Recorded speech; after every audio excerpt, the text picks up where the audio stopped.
Reacher's genetic wanderlust. Jack Reacher believes his restless wandering comes from his DNA, not his choices. In Lee Child's novel Never Go Back, Reacher explicitly states his lifestyle stems from genetic predisposition, rather than psychological damage or personal preference. He compares himself to historical roaming populations like the British Empire, Vikings, and Polynesians, acknowledging that while economic reasons drove these groups initially, some individuals simply could not stop moving. This theory suggests Reacher's constant motion exists at the cellular level, hardwired into his biology rather than being a conscious decision he makes each day. The television series has not directly adapted this monologue, leaving viewers uncertain whether this explanation represents genuine biological reality or convenient rationalization. This theory remains unproven, but carries weight because it fundamentally reframes every romantic relationship Reacher abandons and every friend he goes years without contacting. If true, his inability to settle with Roscoe or maintain connections isn't emotional damage or character flaw, but biological destiny he cannot overcome. The possibility exists that Reacher genuinely lacks the neurological wiring for permanent attachment, making his wandering nature as involuntary as breathing.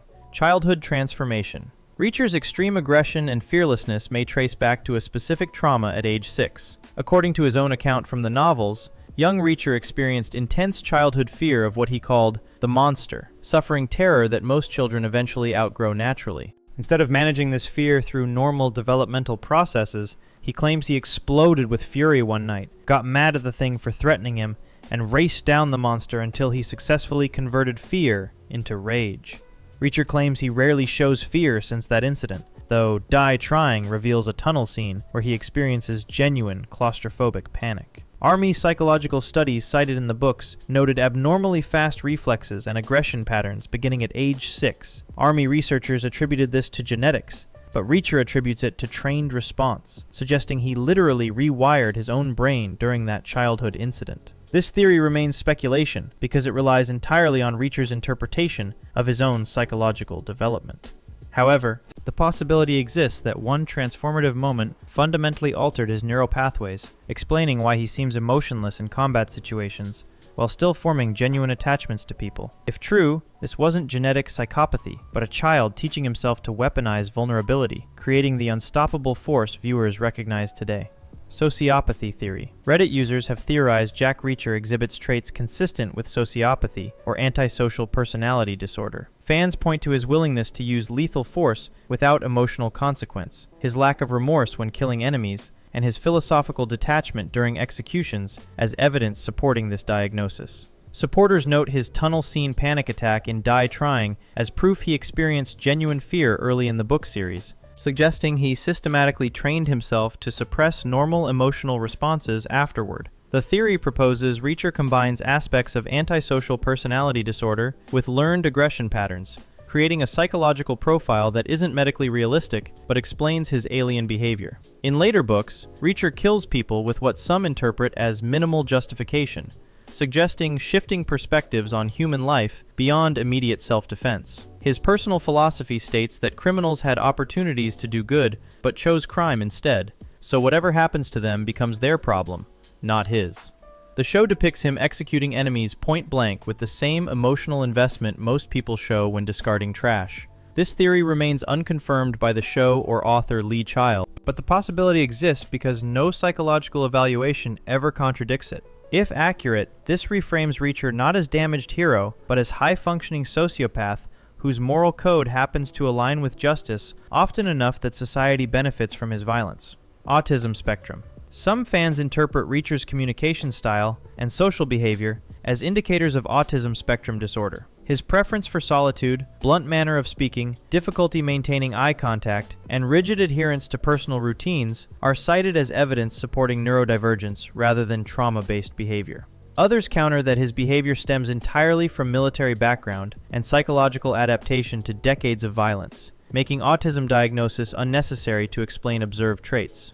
The show presents these characteristics as intentional personality choices rather than neurological differences, but never explicitly rules out this interpretation. Neither Lee Child nor showrunner Nick Santora has confirmed or denied this theory, leaving it entirely within fan speculation territory. The possibility exists because autism spectrum disorder manifests differently across individuals, and high-functioning adults often develop masking behaviors that hide their neurodivergence from casual observation. If true, this theory humanizes Reacher by suggesting his social difficulties arise from different neurological wiring, rather than emotional damage or moral deficiency. This represents the most benign explanation for behavior that others interpret as sociopathy or trauma response, reframing his weirdness as natural variation rather than psychological damage.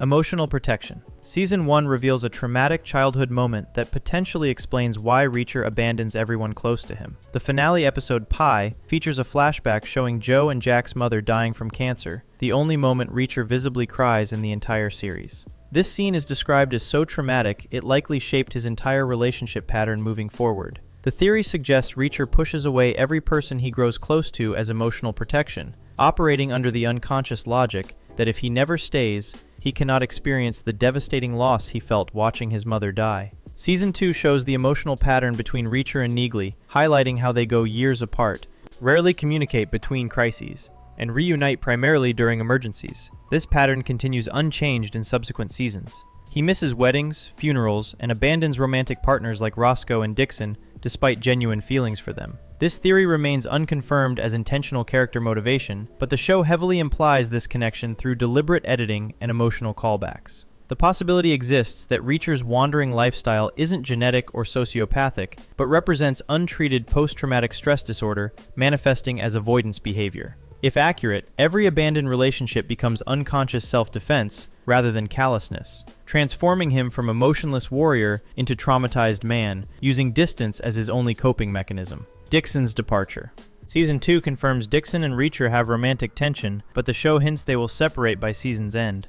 Episodes 2 and 3 reveal Reacher and Carla Dixon finally act on mutual attraction, with their history extending back to the 110th Special Investigators Unit, giving them deeper connection than his Season 1 relationship with Roscoe. Their romantic connection emerges naturally from their shared history in the 110th Unit. However, Dixon proves mature enough to understand Reacher's wandering nature, seemingly accepting his inability to commit long-term. Lee Child's books establish Reacher never maintains romantic relationships between novels, suggesting temporary connections rather than permanent partnerships. Season 2 finale strongly implies this romance satisfies mutual desire without building toward future commitment. The theory proposes that by Season 3, they have intentionally separated while preserving their connection, respecting Reacher's nature rather than forcing incompatible lifestyles together. This remains unconfirmed but heavily implied through dialogue and narrative structure. The possibility exists because it reframes Reacher's pattern not as abandonment, but as mutual understanding and respect. If true, Dixon accepts his nature completely, making their separation a mature decision both parties agree to rather than Reacher's unilateral desertion, which would represent growth in how he handles relationships compared to his abrupt departure from Roscoe. By the way, if you're enjoying this so far, I post content like this regularly. Subscribing would really help me out. Roscoe's return. Lee Child casts serious doubt on whether Roscoe will ever return to the show, despite intense fan hopes for a reunion. Willa Fitzgerald's Roscoe was a major Season 1 character, with incredible on-screen chemistry with Reacher, but Season 2 only mentions her by name without appearance, and Season 3 completely avoids referencing her, suggesting intentional phasing out by producers. Child's statement about Reacher's wandering lifestyle notes that, bar a few exceptions, characters don't show back up, emphasizing that Reacher must rely on himself or new allies each time, rather than recurring support systems. Roscoe remains tied to Margrave, Georgia,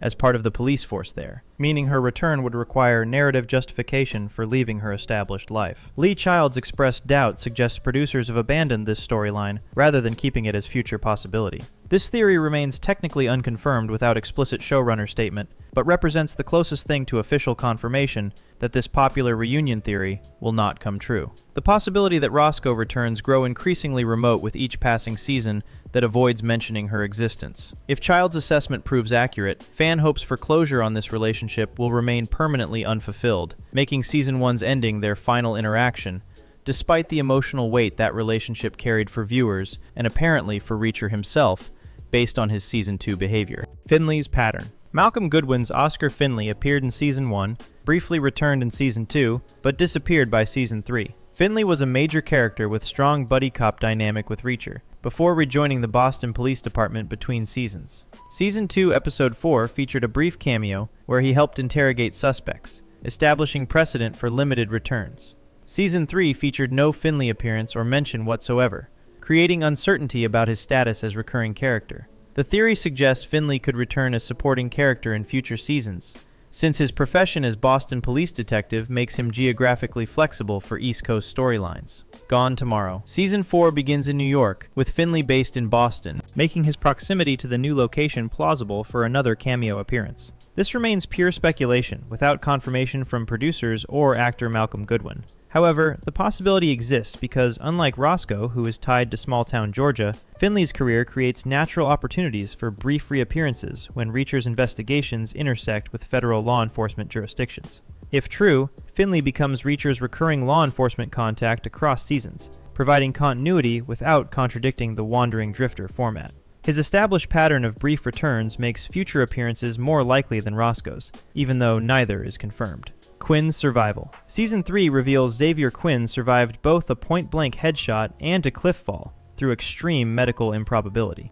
Reacher shot Quinn directly in the forehead and watched him fall off a cliff into water during a past incident, reasonably assuming this constituted confirmed death. Quinn's survival was explained by showrunner as small-caliber bullet lodging in skull bone rather than penetrating brain tissue fatally. Additionally, Quinn survived the cliff fall into freezing water, with hypothermia slowing his heart rate enough to prevent fatal blood loss from the head wound. Decreased oxygen levels from hypothermia prevented long-term brain damage that would normally result from reduced blood flow. Quinn spent 6 months in rehabilitation after being found washed up on a beach by locals.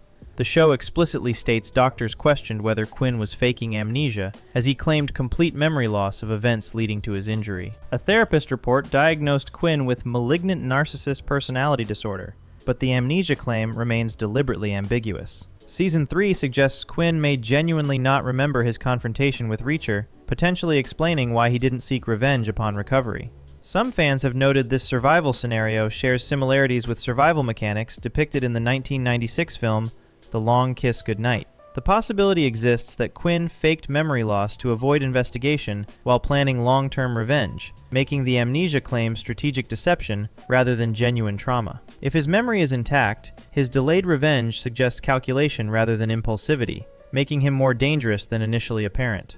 AM's identity. Season 2's primary antagonist remains largely anonymous throughout, with his true identity never confirmed despite multiple documented aliases. AM operates as arms dealer and middleman between Shane Langston and international buyers, using multiple false identities including Adrian Mount, Andrew McBride, Alan Mason, Alejandro Mendez, and Hari Moment. Homeland Security maintains an active file on AM, but admits they have no idea what his true background or nationality might be, making him ghost-like throughout investigative efforts. AM remains elusive during the entire season, rarely appearing on screen and having few direct conversations with main cast members. The final episode reveals Langston offers information on AM's meeting location before Reacher throws him from the helicopter, with Langston referring to him as Hari Moment, the only alias that appears to stick in official government records. The theory suggests Hari Moment might actually be AM's real birth name, since it's the only identity with staying power in federal databases. However, the likelihood this represents his genuine birth name is very unlikely, given his entire operation depends on anonymity. Reacher and O'Donnell meet with Homeland Security agent, who expresses uncertainty about AM's true identity and background. AM's execution by firing squad ends him mid-sentence, leaving his true identity permanently unresolved. The possibility exists that his real identity died with him, making him genuinely untraceable even after death, which serves Season 2's theme about corruption operating through untouchable networks, rather than individual villains. Traitor Theory. Season 2 sparked intense fan theories that one of Reacher's former special investigators was secretly betraying the team to their enemies. Throughout the season, fans theorized David O'Donnell, Carla Dixon, or Francis Neagley was leaking critical information to Shane Langston's organization. O'Donnell appeared particularly suspicious as first person on scene at the trashed hotel room, quick to judge Tony Swan's actions, and claimed he took an unplugged weekend during Franz's murder, despite being consistently reachable. The show depicts O'Donnell with family and personal responsibilities, which fans theorize could motivate unusual behavior. The theory suggested O'Donnell might betray his former unit to ensure his family's safety or financial security. Some theorized Dixon could be the traitor specifically because O'Donnell seemed too obvious, suggesting misdirection by producers. Neagley was considered a least likely candidate, despite some fan skepticism about her absolute loyalty. Season 2 finale completely debunked all traitor theories definitively. revealing no 110th member was compromised. All three antagonists had logical reasons and resources to execute their plans without insider help from the investigation team. Multiple Reddit users noted that even if one member was secretly dirty, the enemies had ample opportunity to pull off their conspiracy without needing inside information. The possibility existed throughout the season because the show's editing and character introductions deliberately created suspicious behavior patterns that suggested betrayal, making this effective misdirection rather than plot hole. Neagley's function. Francis Neagley appears in every season of Reacher, an unprecedented character choice that contradicts the book's anthology structure completely. In Lee Child's novels, Neagley appears in several books including Without Fail, Bad Luck and Trouble, Night School, and Small Wars, with Bad Luck and Trouble providing source material for Season 2. Across the entire book series of 29 novels, Neagley appears in approximately 4 to 5 novels. TV show invention. Making Neagley a recurring character across all seasons represents a significant adaptation choice. Showrunner explanation. Neagley provides voice for Reacher's inner monologue. Book's first-person narration TV cannot replicate without voiceover. Because she knows Reacher intimately, she can articulate his feelings he would never verbalize himself, to strangers or viewers. This is narrative necessity for adapting first-person prose to episodic television. Neagley's presence gives series continuity, missing from Lee Child's standalone novels, providing audiences with a familiar anchor, despite Reacher meeting new allies each season. Season 4 creates what some call the Neagley problem. Spin-off series conflicts with her Reacher appearances, potentially limiting her availability. The possibility exists that Season 4 explains her absence through in-universe reasons, rather than production conflicts, potentially setting up her spin-off series while maintaining connection to the main show. If true, this represents producers adapting their adaptation strategy based on character popularity and expanded universe development. Joe's involvement. Some fans theorize Joe Reacher knew about Margrave's counterfeiting operation before his death and deliberately sent Jack there. Season 1 establishes Joe was investigating the conspiracy while working for the Treasury Department, suggesting he knew Margrave was central to the operation. The theory proposes Joe mentioned Blind Blake specifically to plant Margrave in Jack's mind as a destination, ensuring Jack would eventually investigate if something happened to him. Joe's fingerprints appear throughout the investigation, from his encrypted notes to his secret storage units containing evidence. The theory suggests Joe left breadcrumbs, knowing his brother's investigative nature would compel him to follow the trail. Fans point to Joe's meticulous evidence collection as proof he was preparing Jack to finish the investigation. The show never explicitly confirms whether Joe intended Jack to come to Margrave, or if their meeting was coincidental. However, the possibility exists that Joe orchestrated Jack's involvement from beyond the grave, making the entire Season 1 conspiracy not random chance, but carefully planned succession. If true, this transforms Joe from victim into strategic mastermind, who used his brother as backup plan. Knowing Jack's skills made him the only person capable of finishing what he started. The deliberate mention of Blind Blake years before Joe's death supports this theory, suggesting long-term planning rather than last-minute desperation. If this was worth your time, consider subscribing so you catch every new upload. Thanks for watching.